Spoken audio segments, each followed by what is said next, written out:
여러분이 만약에 병원비로 100만 원이라는 비용을 지출했는데 다행히 실손보험 덕분에 80만 원을 돌려받았다고 가정해보죠. 그렇다면 연말정산 시 의료비 세액공제는 과연 얼마를 기준으로 신청해야 할까요? 내가 실제로 낸 100만 원 전체일까요? 아니면 실손보험으로 보전받고 남은 20만 원만 해당될까요? 이 질문 하나가 단순히 몇만 원의 문제가 아니라 여러분의 소중한 지갑에서 수십만 원, 아니 어쩌면 수백만 원에 달하는 세금 차이를 만들어낼 수 있다는 사실 알고 계셨나요? 많은 분들이 이 문제 앞에서 고개를 갸우뚱하시거나 혹은 잘못된 정보로 인해 자신도 모르게 손해를 보고 계신 경우가 정말 많습니다. 우리는 매년 연말정산 시즌이 되면 의료비 공제를 받기 위해 병원비 영수증을 챙기고 또 보험금 수령 내역을 확인하며 복잡한 계산 앞에서 한숨을 쉬곤 하죠. 특히 실손보험은 이제 우리 생활의 필수품처럼 자리 잡았기에 이 둘의 관계를 명확히 이해하는 것은 선택이 아닌 필수가 되었다고 해도 과언이 아닐 겁니다. 세금과 보험, 이 두 가지 영역은 얼핏 보면 별개의 제도처럼 느껴지지만 사실은 아주 밀접하게 연결되어 있습니다. 특히 의료비 세액공제와 실손보험금은 서로 상충하거나 혹은 예상치 못한 방식으로 우리의 금융생활에 영향을 미치기 때문에 정확한 지식이 없다면 자칫 불이익을 당할 수도 있습니다. 오늘 저희는 바로 이 복잡하게 얽힌 실타래를 하나하나 풀어내며 실손보험금을 받은 의료비가 세액공제 대상이 되는지 또 얼마나 되는지에 대한 명쾌하고 확실한 해답을 찾아 떠나볼 예정입니다. 단순히 된다, 안 된다의 이분법적인 답을 넘어 왜 그런지 그 숨겨진 이유와 법적 근거까지 깊이 있게 탐구해 볼 겁니다. 많은 분들이 겪는 실제 상황 속에서 발생하는 흔한 오해와 궁금증을 직접적으로 건드리면서 여러분의 지갑과 직결되는 아주 중요한 정보를 놓치지 않도록 도와드리겠습니다. 병원비는 의료비 세액공제를 받을 수 있는 대표적인 항목 중 하나죠. 그런데 실손보험금은 또 다른 혜택의 영역이고요. 한쪽에서는 지출을 줄여주고 다른 한쪽에서는 세금을 깎아준다고 하니 이 둘이 과연 어떤 방식으로 상호작용하는지 궁금해하는 것은 너무나 당연한 일일 겁니다. 특히 연말정산 시기가 다가오면 많은 직장인들이 이 문제로 인해 적지 않은 고민에 빠지곤 합니다. 어떤 분들은 내가 낸 돈이니 당연히 전부 공제받아야지 라고 생각하실 수도 있고 또 어떤 분들은 보험금으로 돌려받았으니 그만큼은 빼야 하는 거 아니야 하며 혼란스러워하시기도 하죠. 이처럼 각자의 해석이 분분한 만큼 정확한 기준을 아는 것이 무엇보다 중요하다고 할 수 있습니다. 잘못된 정보는 결국 불필요한 세금 부담으로 이어질 수 있기 때문이죠. 오늘 이 시간을 통해 여러분은 단순히 정답만을 알아가는 것을 넘어 왜 그런 답이 나오는지 그 본질적인 원리를 이해하게 되실 겁니다. 그리고 그 이해를 바탕으로 앞으로 여러분의 금융 결정을 내릴 때 훨씬 더 현명하고 합리적인 선택을 할 수 있는 지혜를 얻어가실 수 있을 거라 믿습니다. 이는 단순히 세금을 아끼는 차원을 넘어 여러분의 소중한 자산을 효율적으로 관리하는 데 필수적인 지식이 될 테니까요.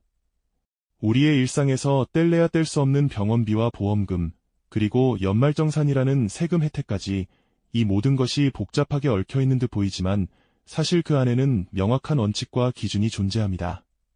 이제 그 원칙과 기준이 무엇인지, 그리고 우리가 어떻게 적용해야 할지 함께 파헤쳐 볼 시간입니다. 자, 그럼 본격적으로 실손보험금과 의료비 세액공제, 이 두 가지 혜택이 어떻게 서로 얽혀 있는지 그 미묘한 접점의 진실을 파헤쳐 볼까요? 많은 분들이 이 부분에서 혼란을 느끼시는 이유가 바로 여기에 있습니다.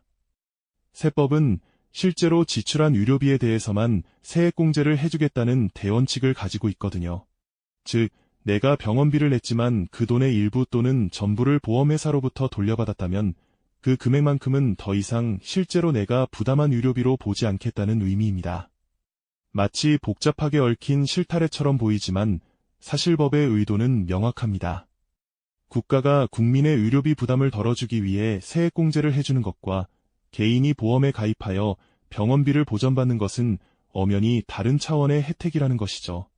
만약 실손보험금으로 돌려받은 금액까지 세액공제를 해준다면 이는 한 번의 지출로 국가와 보험회사로부터 두 번의 혜택을 받는 이중 혜택이 되어 세법의 기본 정신에 어긋나게 됩니다. 저울의 한쪽에는 유료비 지출이, 다른 한쪽에는 실손보험금이 놓여 있다고 상상해 보세요.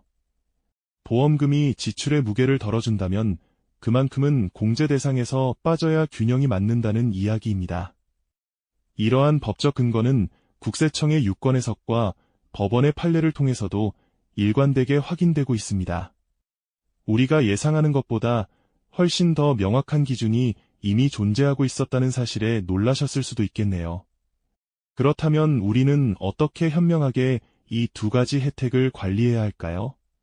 핵심은 바로 실손보험금 수령 내역을 정확하게 확인하는 것입니다. 연말정산 간소화 자료에는 병원에서 지출한 총 유료비가 모두 나오지만 여기에 실손보험금으로 돌려받은 금액은 자동으로 차감되어 있지 않습니다. 따라서 여러분은 본인이 가입한 보험회사에 실손보험금 지급 내역을 요청하여 해당 연도에 돌려받은 유료비 내역을 반드시 확인해야 합니다. 대부분의 보험사는 홈페이지나 앱을 통해 손쉽게 보험금 지급 내역서를 발급받을 수 있도록 시스템을 갖추고 있죠. 이 내역서를 바탕으로 연말정산 간소화 자료에 나와 있는 유료비 지출액에서 실손보험금으로 보전받은 금액을 직접 빼서 공제 신청을 해야 합니다. 예를 들어 볼까요? 만약 100만 원의 병원비를 지출했고 이 중 80만 원을 실손보험금으로 돌려받았다면 여러분이 실제로 부담한 유료비는 20만 원이 됩니다. 20만 원만이 유료비 세액공제 대상이 된다는 뜻이죠. 만약 이 과정을 누락하고 100만 원 전체를 공제 신청한다면 어떻게 될까요? 처음에는 문제가 없어 보일지라도 국세청은 관련 자료를 통해 이중 공제 여부를 충분히 확인할 수 있습니다. 나중에 적발될 경우 잘못 공제받은 세금은 물론이고 가산세까지 추가로 납부해야 하는 불이익을 겪을 수 있습니다. 이는 단순히 몇 푼의 세금을 아끼려다 더 큰 손해를 볼 수 있는 위험한 상황으로 이어질 수 있으니 각별한 주의가 필요합니다. 자, 이제 많은 분들이 궁금해하시던 질문에 대한 명확한 답을 드릴 때가 된 것 같습니다.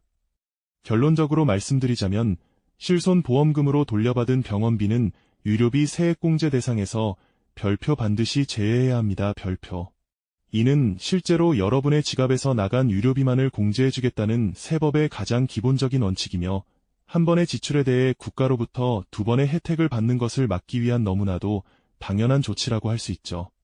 만약 이 원칙을 간과하거나 실수로라도 잘못 공제받게 되면 추후 국세청으로부터 소명 요구를 받거나 심지어는 가산세와 함께 그동안 공제받았던 세금을 다시 토해내야 하는 상황이 발생할 수 있습니다. 수백만 원의 세금 부담이 가산세와 함께 불어날 수 있다는 사실을 잊지 마셔야 합니다.